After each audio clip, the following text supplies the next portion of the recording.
love the light up mask. I know, Is that May the 4th? Oh, I love it. Obsessed. Absolutely obsessed. You guys have KIERON and SISI. Hi. Hello. How are we doing? Nice. Old school digital camera. That's hot. I have one in my bag actually. It's pink. So my video camera didn't work today, so I had to. Got the backup. I like that. It's an authentic vintage feel here. I like Preparation is key. I like that. Just for the cameras, can you please state your name? Sure. I'm CC Stringer and I play Rose Hathaway on Vampire Academy. Hello, I'm KIERON Moore and I play Dimitri Belikov. Is this your guys' first con? Yes. Oh yeah, yeah. I've never been to America, let alone LA, let alone San Diego, let alone Comic Con. So this is a field day for me. What's your having lunch out there and like. What's your experience been? Well, I mean, we've been working a lot, so I haven't got out. Like, I haven't got to go out and kind of see stuff. But you know, the hotels are nice. The hotels are really cool, and you know, like. Driving in the van is pretty cool too. So I think I'm gonna come back later and like do it properly so that I can actually see what this place is like. If you get a chance, you should go to the exhibitor, the dealer's hall. Oh yeah. Absolutely. Yeah. You just don't even know how many actors put a mask on and walk through that hall, and nobody knows who they are. Yeah. Although I saw a video that was like Jack Black was doing it. Except everyone knew who he was instantly, and I was like, "Oh man, like, no, maybe a mustache or something."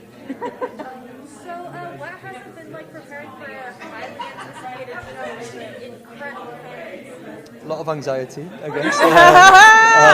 In the best way. Yeah. In the best way. Comes from a place of compassion, respect, responsibility. I think this story is so cherished, and that's so wonderful. And I think for us, that's something that is a pride in telling the story. I'm honoured to be playing Dimitri Belikov, but I also know how important he is to so many people. So it comes with its own pressures. But I think that translated for us as motivation. It's like, definitely, of course, we urge people to have an open mind and to try and give these characters a chance like they did with the books. Particularly because it's like, it's an adaptation, obviously. Like, everything's not going to be the same in the show. We've done things a little bit differently, but we stay true to kind of the essence. The books are such a good blueprint. And it's something that exactly. Julie Margarita have incorporated so well. And I remember every time we read a script, it was kind of like, whoa, we've taken this wonderful idea and transitioned it into something that's just even more extravagant. And we're lucky to do that because we have the time of episodes. But I think more than anything, just excitement. I hope people get the opportunity to love this project in a whole new light. Yeah, and Danny said as well, like, there's something different that happens when you're reading something, you know, you make the images in your head, but presenting it now as a visual, like in a visual medium, you get to see all the hard work and you get to see the world aesthetically, like what the characters look like and how they move and how they fight and how they, all of that kind of stuff. So a lot of people put a lot of hard work into it and it looks amazing, and I'm proud. As a fan of the books from like day dot, I'm really proud of what we've done. I got Cece's approval, so I feel proud of that. That was okay. Cece was like, "You did a good job." I was like, thank you. Yeah. I can sleep. He gets a little nervous on his first few days, like, because obviously first few days, I was nervous the whole time. I was so nervous. Well, I mean, like, in a great way. You need nerves, right? In the first few episodes, he doesn't speak that much because as a character, he's very like, you know, guarded and stoic, and so every time you'd have like a couple of lines, you'd be like, "Is that alright?" Is that exactly? You're doing amazing. You're doing so good. Yeah, no, it's that exploration is just so wonderful, and I think that's the one thing that having the fan base does in the books. These people have got so many ideas about this story, and they each latch to the characters in different ways, and that's something that I know from my homework. It was, I want to find what the people love about this character. So I'm not doing everything by the book. Can I at least find ways to bring him to life that they will recognise? Is it be in attributes, be in the way he moves, the way he crosses, folds his arms? I don't know. He does that quite a lot in the books, if you notice. He does, and that was You're not wrong. You'll hopefully notice it. Then you'll be like, he read the books. He found that. He picked his moments. He's obsessed with the duster as well. I love it. Absolutely obsessed. Every episode, we're getting the duster. We're getting the duster. All right. Yeah, I was like, first I was like, please can we have one? He was like, you have to wait. Maybe not. So we'll have to see if it gets in there. But it'll be in there. For the fans are going to get to see the duster. Don't worry.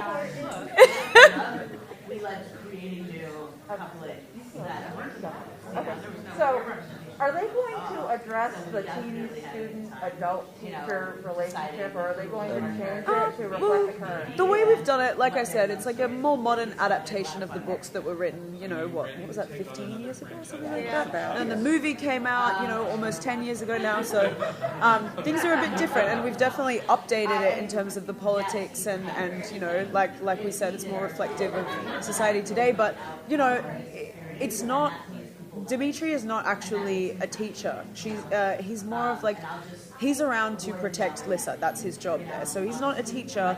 He's not necessarily an authority. It's more of a mentorship, isn't it? He's a mentor to her, and Rose really looks up to him because he is the perfect representation of the perfect guardian who does everything and works really hard and is so good at his job, and that's the thing she wants most out of everything is to be the best guardian and to save Lissa and be there for Lissa and protect Lissa for the rest of their lives. So, and I mean, Rose is of age, I mean, there's a couple of factors that we've done. I think there's a bit more of a correctness. There's something with I know the showrunners beautifully have taken into consideration, but there's still ways we can still explore that beautiful story that people were so attached to, without having that loom, because it can be incorporated different ways. But there's definitely a mentorship. There's definitely a bit of power dynamic that they bring out of each other, and we're so lucky we get to explore the route to that path. And I think.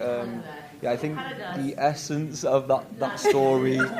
We keep take a shot. Take a shot every time we say essence. I think, yes, the essence of the relationship just something is so there, but it's a bit different. It's not a 17-year-old student and her 24-year-old teacher. Like it's not really that. And the forbidden love kind of comes from the fact that they're both Dhampirs, they're both guardians, they're both they have their duty to do, so they don't have time or space for a love that might distract them from their duty and what they have to do. It's also not committed, Yeah, exactly. There is that as well. Exactly. Like I said, you're going to find so many truths in the story, and I hope people can watch it and be like, oh, I see where that came from the books, and I see how they've mingled. And we've got this whole world to explore. Yeah. And we've got to look down. Hopefully we can continue to tell it in more episodes. Hopefully there's more to come, and you'll see a whole... The fans are going to be satisfied. I think they're going to be very excited. I'm excited about it as a fan, so I know, at least from that perspective, I'm like, all right, we're doing it. Bring new audiences to the book as well. Of course. That'd be quite exciting.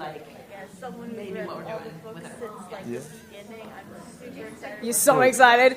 Did you get to watch the first 2 episodes, or did you not? A little bit, but I stopped myself because I wanted to see. Really? Oh wow. Oh my god! Wow, cool. No, that's dedication. That's dedication right there. I watched it 8 times, so good on you. Yeah. I've only seen it once, but I should probably. Yeah, I mean, I'm to my detriment. I wish I waited, because then I'm like, oh, I need another one. I need to see how this unfolds. It's like crack. I know the whole story, and I know as far as the season goes, and I'm still like. But it's that as well, because we spent so much time. You spent so much time with Lissa, and again a lot of time with Dimitri. It's that opportunity. The first time I got to see a lot of my friends act and tell their story. And there's other parts of the stories that we have no idea about, so I'm watching it being like, oh my god, Sonia and Mikhail's there, and then Victor's doing this and Mia's there. Like, it's really excited for me to watch as well. Like,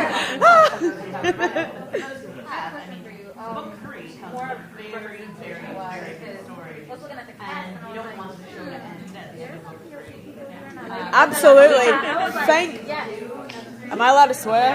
Yeah. Thank fuck. All right. I mean, you read it, and the character descriptions are kind of there, and then you watch the movie, and there's not a lot of diversity happening. And then I think the way that we've done this is so great, because it was colorblind casting, so it was whoever might have the essence of the role, whoever might fit the sort of soul of the character, as opposed to this has to have blonde hair and this and that and the other. So I don't think the fans mind that we might not look exactly the way we're described in the book, because they can tell that we're really passionate and we're really committed to it, and that we love the story like they do. I mean, like I do. And I don't think it matters. And they've just been so supportive. And when people come up and they're like, well, Rosen's supposed to be black and Lissa's supposed to have blonde hair and all this kind of stuff, they're just like, no, this is only going to add to the story, and this is the modern day. Let's make it real. Let's make it, because that's the world we live in. It's diverse. You see different kinds of people, different looks, different backgrounds and all that.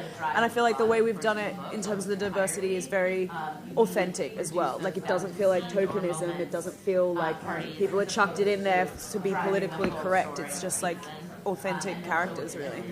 Everyone is casted absolutely perfect. Oh my God. I'm allowed to say that. I think everyone is the most spot-on person for their character. Yeah. I could never imagine another Rose. I can't imagine another Christian. Everyone. I mean, maybe obviously I'm not going to say that about myself, but I mean, from watching this perspective, I think everyone has that soul. That's better than essence. It's the soul of the character. I think will come through. From keep saying this idea from page to people. You know, you get to see underneath it. It's not just. I think. Yeah. Absolutely. I'm proud of it. I'm fucking proud of it. Thank you so much for your time. Thank you. If you liked that video, make sure to like and subscribe. Subscribe to our Patreon where you get our reactions a week early, uncut before it goes to YouTube. You can book us on Cameo, where you can make Hannah sing happy birthday. I will not be singing happy birthday. You can ask us to say hello, a small reaction request, or make Hannah sing happy birthday. Our merch store is now up with brand new designs coming, as well as our old designs brought to you by my Manic episodes. Thank you for that. Make sure to check out our OnlyFans.